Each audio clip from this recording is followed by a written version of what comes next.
I'm the Director of Child Passenger Safety for the Baby Safety Alliance, and we'll talk a little bit more about what that is in a minute. But I'm really excited to be here to share this moment with you because we're going to be talking about choosing a car seat, and car seats are a very important part of how you're getting ready for your baby. And if you already have other kids, um, you might learn something that can help you with the older kids too. So very excited to share this with you. Just a little bit about me. I have been a child passenger safety advocate and spokesperson and presenter and instructor for 31 years. And now I have the opportunity to work with the manufacturers and help them to make affordable and accessible and very safe products available to you.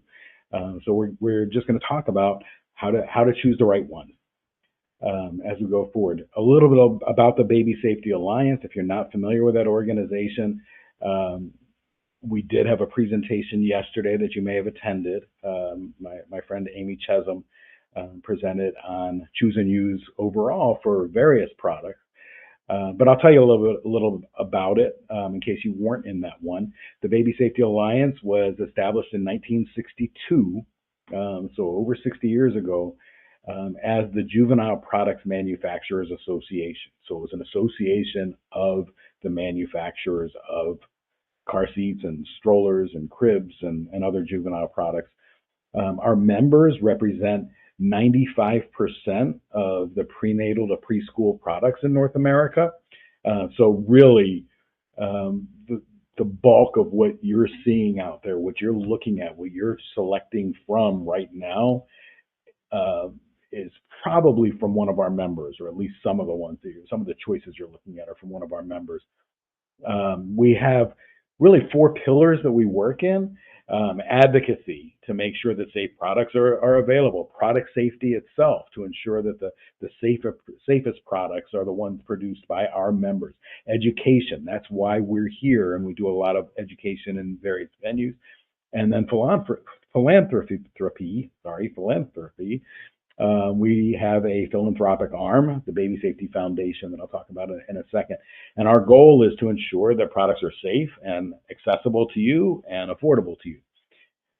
We also have the Baby Safety Alliance verification program, where the products that are verified can be trusted because they've been tested. They've been tested extensively to ensure that they meet the highest standards for safety and performance and functionality. JPMA started certifying products and verifying products 40 years ago. And the reason I'm bringing that up here is because we just added car seats a few months ago to that verification program. So we do verify car seats to ensure that they meet the highest standards for safety and performance. Um, we also have the Baby Safety Foundation. That's our philanthropic arm. And that's where one of our core items that's important to you as new parents lives. Baby Safety University, where we give some of the most important tips on selecting products and using them to protect your baby. We don't want our babies to get hurt. I've entered a new phase of life. I'm a grandpa now. And so Baby Safety University serves me because it helps me to ensure that I know what's best for my grandkids and can share that with my children, their parents. Um, so that's the Baby Safety Alliance. But we're here to talk about car seats. And something that we know, and like I said, I've been doing this for 31 years, is that car seats save 400 lives every year. And they reduce an incredible number of injuries. We don't have a good number for that because it's harder to capture injuries, but they reduce injuries and prevent injuries every single year, many times that 400. Um, Through the period that we've been involved, the Baby Safety Alliance, we've seen child passenger safety deaths decrease by 64%. And that's because people are using car seats that meet the highest standards that we help to represent. And really, what shifted a lot over the last 20 or 30 years is that The kids who are getting most hurt are the ones who aren't restrained at all or are not properly restrained. And that's why we want to talk to you now, and why we're so happy that you're here today, is because we want to make sure that you have the opportunity to restrain your child and protect them from motor vehicle crashes in the best way possible. And it's not just us, the Baby Safety Alliance and the manufacturers of car seats. It's required. Every state requires that children are restrained in a car seat, and not only restrained, correctly restrained according to the manufacturer's instructions. And you can see the map on your screen. That's from the Insurance Institute for Highway Safety. There are differences in state laws and what they require, so it's good to go to the Insurance Institute for Highway Safety and see what your state requires. But really, there are two different sets of laws. One is the state laws, the other is the law of physics. State laws can change when you cross state lines. The laws of physics stay constant. You can see the bulk of states, the biggest chunk of them are that orange color, and that means the kids have to ride in car seats until at least their 8th birthday. We've got more progressive states that are saying all the way up to age 9, and some states are even up to age 10 or 11, depending on the size of your child. So state laws require them, and that's the big difference between car seats and other juvenile products, is these are required by law because they work, because they protect your child in a motor vehicle crash. The problem for a lot of parents, a lot of new parents, is that choosing the right car seat, whether you're choosing it yourself at a store or ordering it online or putting it on your registry list, is there are so many of them available, and we as new parents or grandparents don't necessarily know which one is the best to serve the needs of my child. So it can be overwhelming. And hopefully after today, you'll have some resources and some ideas that might help you to narrow it down a little bit and find the one that's right for you and your family. They're made by a lot of different brands, and like I said, most of those brands are our members. So when you're choosing a car seat, we really have to look at several different factors. One is you want one that's going to fit your child, that's going to fit the height, weight, and developmental needs of your child and age of your child. Not only now, because one car seat is going to fit them now, but all the way up until they're 8 years old or 9 years old or even older. So you want to have the right plan in place. You're going to be using car seats for a while. You may be able to get away with buying one all-in-one car seat, or you may choose, like many parents do, to use different car seats depending on the stage of growth that your child is in. So fits your child is part of it. And we'll talk more about that in a minute. Fits your vehicle is another one. For a car seat to work correctly, it has to be snugly installed in your vehicle according to the instructions from both the car seat manufacturer and the vehicle manufacturer. So that's required by law in all of those states that we just talked about.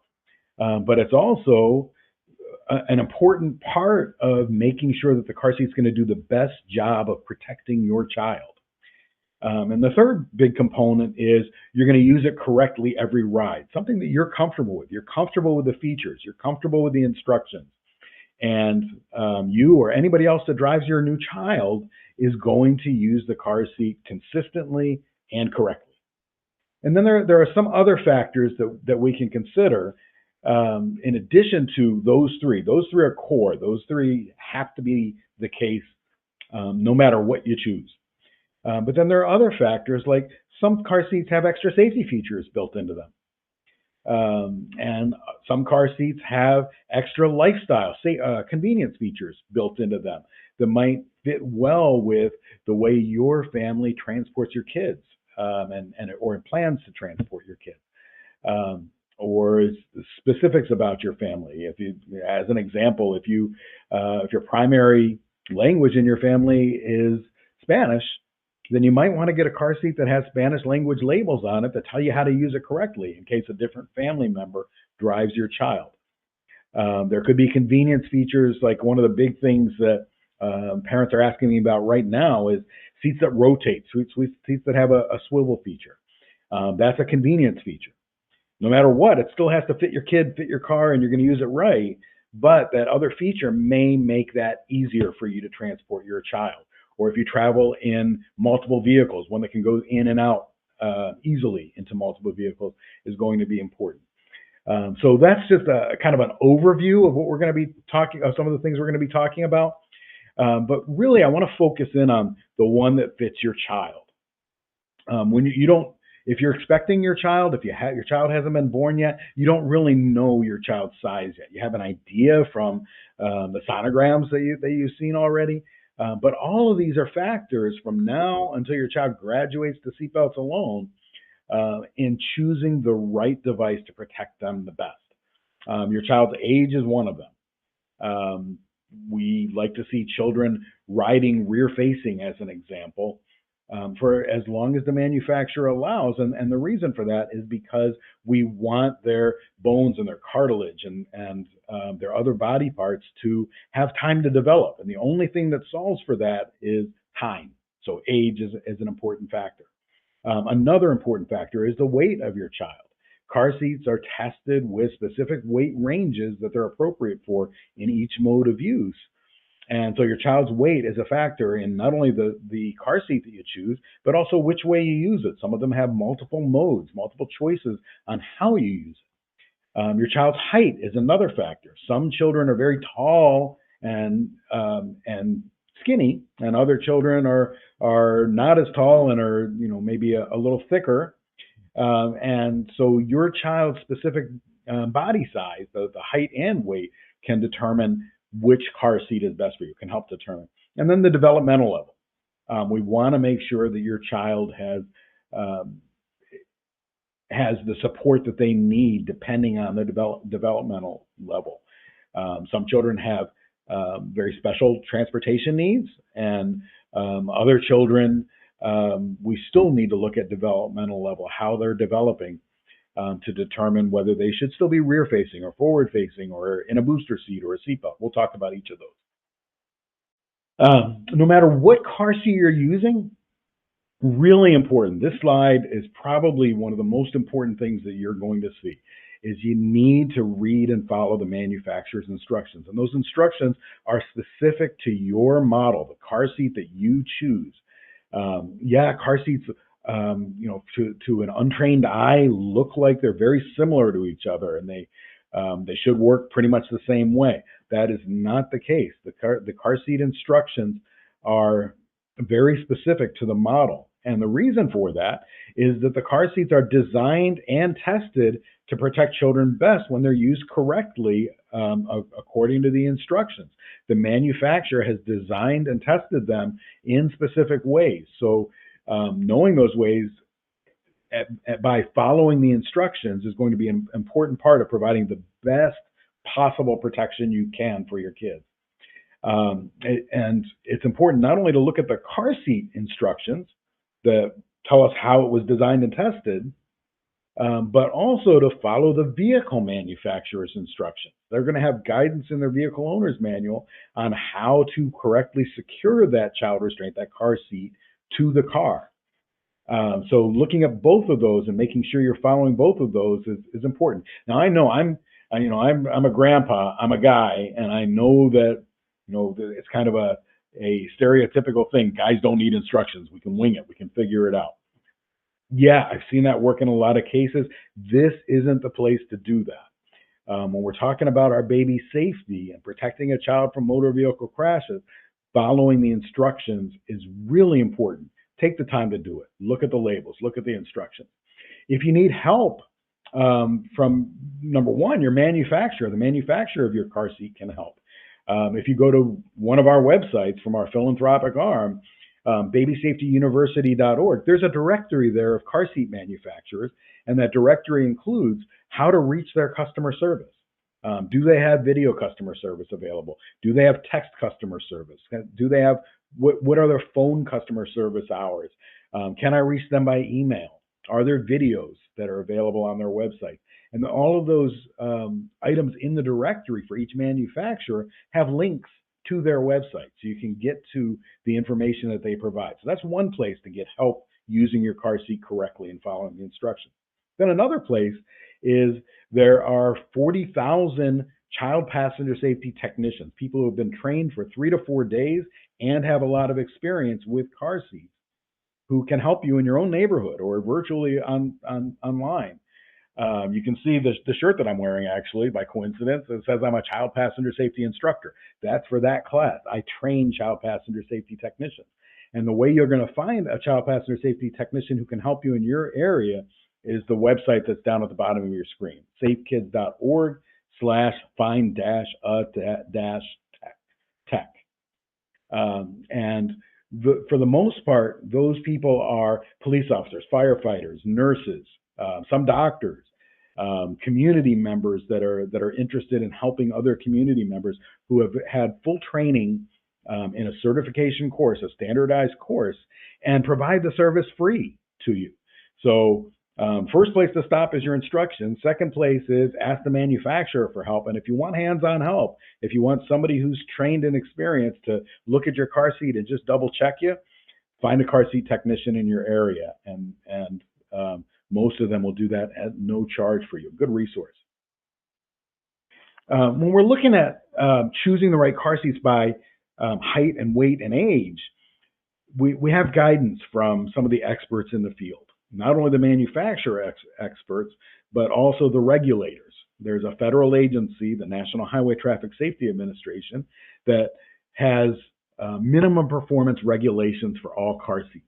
And they do a lot of educating. They watch how people are doing well, surviving traffic crashes with minimal injuries or no injuries, and how people are getting hurt in traffic crashes.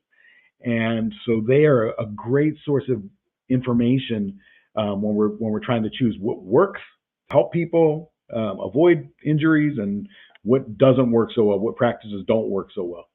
And what they've come up with is a listing of recommendations for children. You see that there are some overlaps. So you can see on your screen the pink at the top. So it shows rear-facing car seats.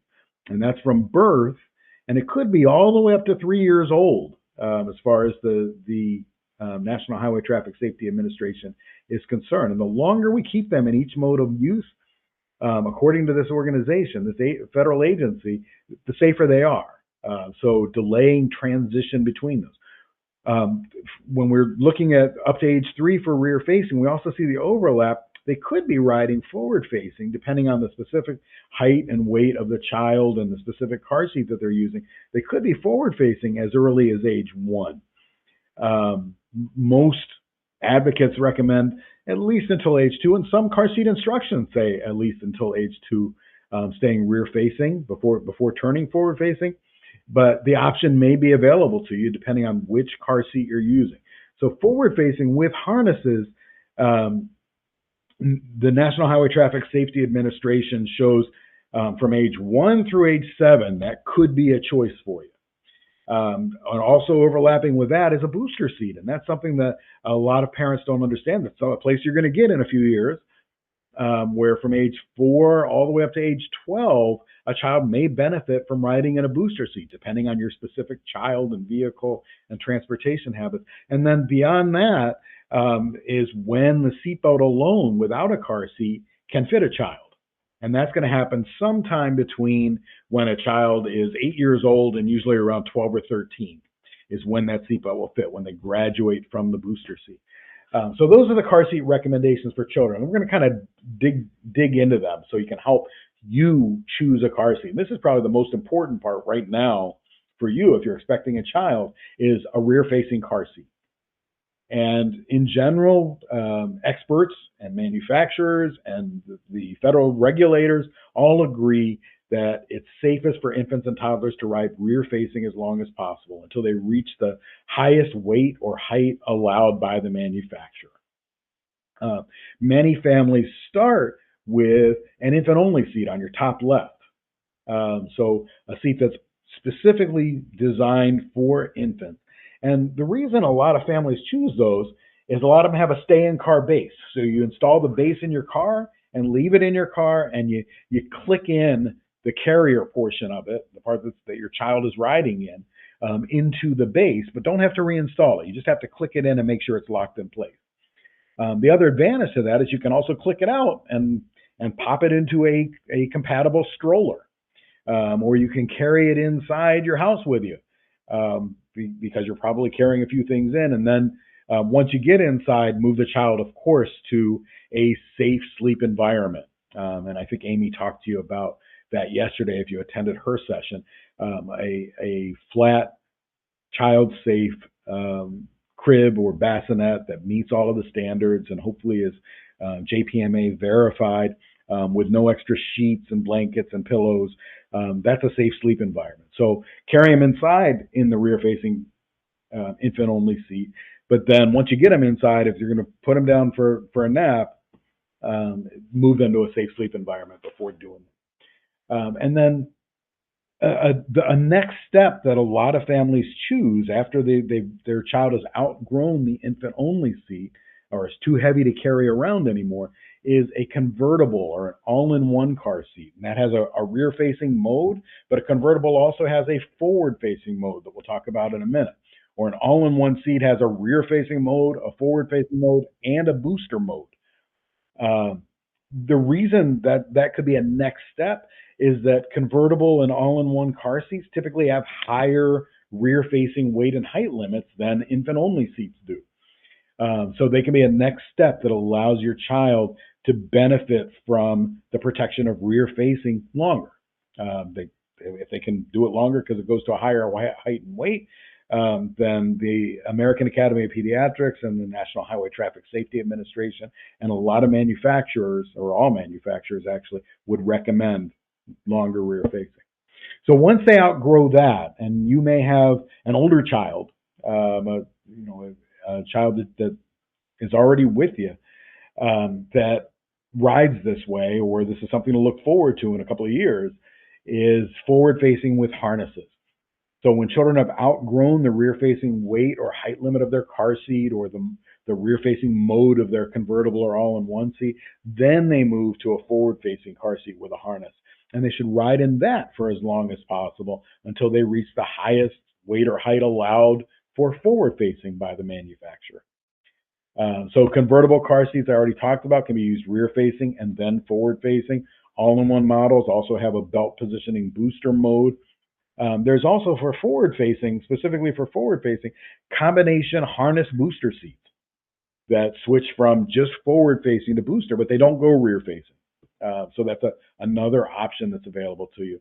And then there are some models, a couple of them, that are exclusively forward-facing. That's their only mode of use. And so that can help you to narrow down. Do I want to get an infant-only seat to start out with so I can pop it into the stroller? Do I want to also have on my registry list a convertible car seat that's going to be the next step that's going to allow my child to ride rear-facing longer and then still have it for forward-facing? So those are some of the choices. The next step after forward-facing, I'm going to go through this pretty quickly because this may be a long way off for you. Kids aren't ready when they graduate from forward-facing car seats. Most kids aren't ready for just the vehicle seatbelt alone. They need kind of an adapter to make the vehicle seatbelt fit them the way it fits you as an adult. So once kids outgrow the forward-facing weight or height limit for their car seat, they should ride in a booster seat. And it's safest to stay in that booster seat until the vehicle lap and shoulder belt fits correctly. And that's usually going to happen between ages 8 and 12. And basically what a booster seat's doing is it's positioning the lower portion, the part of the seatbelt that's on your lap, or it says on the screen, the lap portion, across the hips and touching the thighs. And then it positions the shoulder portion across the middle of the chest and the shoulder, so that it's on the strongest parts of the body, that not the soft parts that can be easily injured, or the parts that have internal organs behind them, the parts that are hard and bony. So that can also help a child to maintain good car seating posture, because it gives them their knees a place to bend that's more natural, so they don't have to slouch down or be uncomfortable. So car booster seats is something you have to look forward to in several years. And then eventually the vehicle seatbelt, and the vehicle seatbelt only makes sense when it fits correctly. So that means a child can sit all the way back. The lap belt fits on their lap. The shoulder belt fits across the middle of their chest and shoulder. And they're able to maintain that position for the entire ride. That's way down the road for you, so we'll talk again before that. Feel free to reach out to us.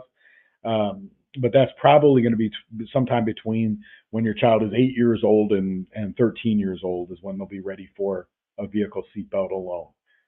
Certainly not before that.